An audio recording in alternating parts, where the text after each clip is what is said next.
Hello students. In last few videos, we already completed our first chapter. Now we start with our second chapter, that is general features of kingdom Animalia. So in last chapter, we already discussed about the five kingdoms. So in the five different types of the kingdoms, we already studied certain characters. Okay. So in out of that five kingdom, the Animalia is one. Already we studied some characters of kingdom Animalia. Now we study the kingdom Animalia in detail. So let us start with the general characters of the kingdom Animalia. See, all the members of kingdom Animalia, they are multicellular. Now all of you are familiar with the meaning of the word multicellular. See, this word multicellular is made up of two words. Multi means many and cellular means cells. So when many cells fuse together, they produces any organism. So here the organism from kingdom Animalia, they are made up of many cells. So here we are saying that the organisms from kingdom Animalia, they are multicellular. Then the next one, they are holozoic eukaryotes. See, the any type of cell, many cells when come together, they produces the organism. But here the cells specifically are eukaryotic type. Okay, all the cells are eukaryotic type of cells. Eukaryotic means what? The cells with modern nucleus. So modern nucleus means the nucleus, suppose this is the cell, so this is the nucleus. So this nucleus is with nuclear membrane. So this is the characteristic feature of eukaryotic type of cell. So here the nucleus which possesses the nuclear membrane. And since we call that cell as the eukaryotic type of the cell. Okay.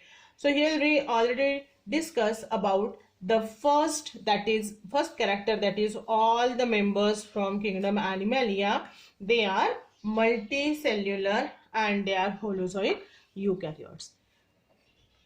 And since as they are multicellular and eukaryotic one, we also call them as metazoa. So this is the another name, that is metazoa. All the animals, they are divided into two main groups. See, on the basis of presence and absence of certain characters, we divided the kingdom Animalia into two main groups. So the first one, we called it as invertebrates. Okay, and second group, that is known as the vertebrates. See, what is invertebrate and what is vertebrates? Now we study that. So invertebrate means what? The animals which are without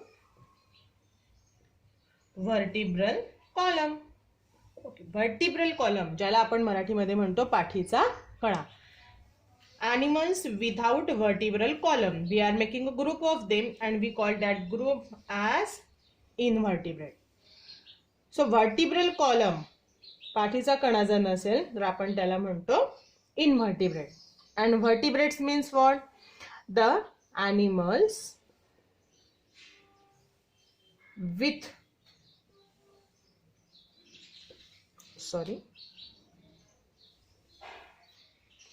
vertebral column. Okay, so the animals with vertebral column, they are known as vertebrates. ज्यांना पाठीचा कणा आहे त्यांना vertebrate म्हणतो, ज्यांना पाठीचा कणा नाही त्यांना आपण invertebrates म्हणतो. So this word vertebrate with vertebral column, animal with vertebral column, invertebrate, animals without vertebral column. So here we discuss about the difference between vertebral and the invertebrate animal. If you just consider, there are 30 different phyla from the invertebrate. Okay, so each of the phylum which possesses the different characters. Now, why we divided all the invertebrate into 30 different phyla? Because they possesses the different external features, or we also called it as the external characters.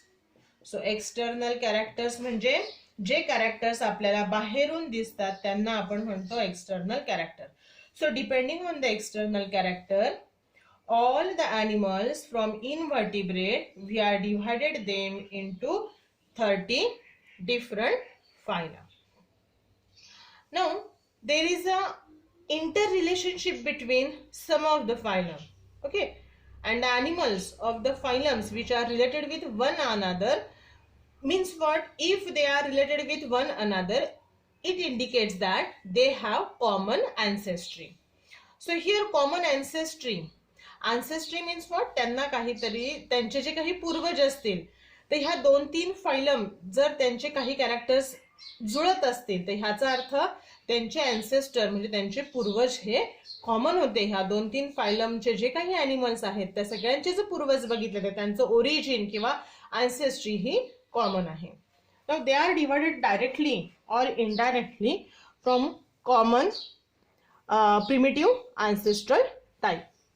Here the invertebrate animal again divided into, already we studied that 30 phylum, but out of that 30 phylum the few phylums are major phyla while some of them are minor phylum.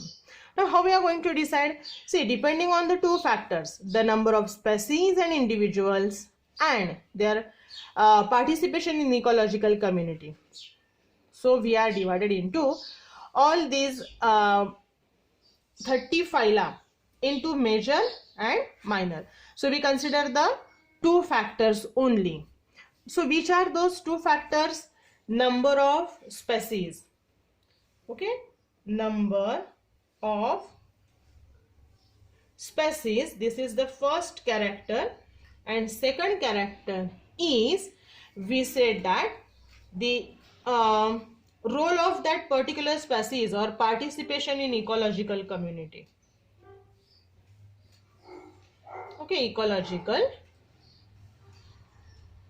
communities. पण ह्याचा अर्थ काय? आपण हे जे पण काही 30 phylum बघितले त्यांचं आपण division करणार आहे मेजर आणि मायनर फायलम मध्ये. मग मेजर आणि मायनर हे फायला आपण कसे ठरवणार आहेत? तर ते आपण ठरवणार आहोत दोन वेगवेगळ्या कॅरेक्टरवरनं. किती स्पेसीज आहेत त्या फायलमचे आणि ते जे पण काही स्पेसीज असतील तर त्यांचे इकॉलॉजिकल कम्युनिटी मध्ये असणारा role. So depending on these two characters we are divided these 30 phyla into major and minor phyla. So actually if you just consider the major and minor phyla, here we are saying that the major and minor phyla directly divided into two groups depending on number of species and ecological community. Okay, so here the 9 major phyla are from invertebrates and remaining other 21 they are from the minor phyla. Okay, so here the 30 phylum from invertebrates, they are divided into 9 and 21. So again we are saying that the invertebrate animals, they are divided into lower and higher invertebrates. Okay,